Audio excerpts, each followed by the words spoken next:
হচ্ছে আমরা দান দিছি আজকে প্রায় বুধ 22-23 দিন হয়ে গেছে। গতবার আমরা দান দিয়া 1 সপ্তাহের মধ্যে আমরা টাকা পাইয়া গেছি। আর এইবার আজকে 21-22 দিন হয়ে গেছে, এখনও আমাদের টাকা ঢুকছে না। আমরা কৃষক, আমরা এই টাকা পাইয়া আমরা জমিনে কষ্ট করুন লাগে, টাকা পয়সা যেমন লাগে লেবারে, কিন্তু আমরা টাকা পয়সা এখনও পাইতে আসি না। সরকারের কাছে অনুরোধ যাতে আমরা দ্রুত গতিতে যাতে আমরা টাকা পাই। আমরা টাকার একান্ত প্রয়োজন, কিন্তু কেন আমরা এবার এত দেরি হইতে আছে এই জিনিসটা একটু কর্তৃপক্ষের কাছে আমরা এই কথাটাই জানতে চাই।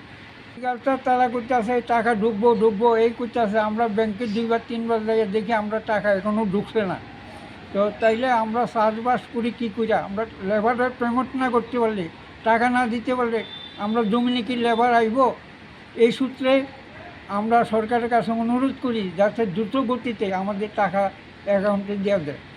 কত মন দিচ্ছিলেন আপনার সরকারের কাছে? আমি দিছিলাম 10 মণ। কত টাকা করে?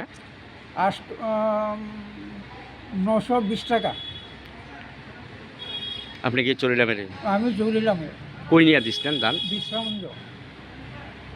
তাহলে এখনো ঢুকছে না টাকা? এখনও টাকা ঢুকছে না। আপনার ব্যাংক অ্যাকাউন্ট এখন সব নিচে নেই তারা? হ্যাঁ।